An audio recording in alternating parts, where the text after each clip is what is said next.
C'est sans doute un signe des temps, et ce n'est pas le plus rassurant. Légende vivante d'Hollywood, acteur et réalisateur célébré dans le monde entier, Clint Eastwood a un problème.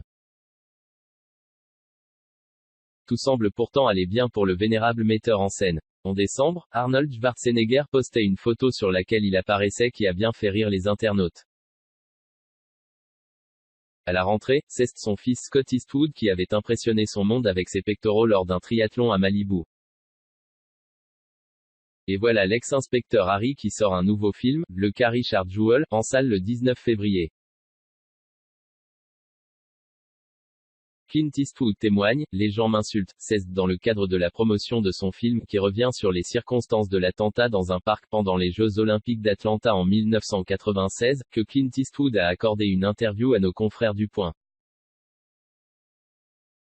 Si des accusations de diffamation ont été portées contre ce drame, ce n'est pourtant pas cela qui semble le plus gêner l'octogénaire. Interrogé sur sa relation avec les réseaux sociaux, il explique n'avoir jamais envoyé un texto de sa vie.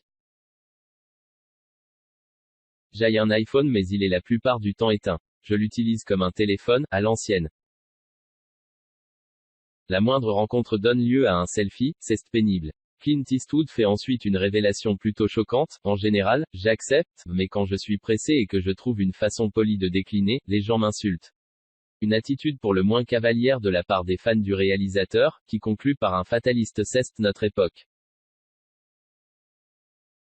Un film par an, alors qu'il fêtera ses 90 ans en mai prochain, Clint Eastwood est toujours aussi productif, et tourne en moyenne un film par an. Avant le cas Richard Jewell, c'était La Mule sortie il y a un an, inspiré d'une incroyable histoire vraie.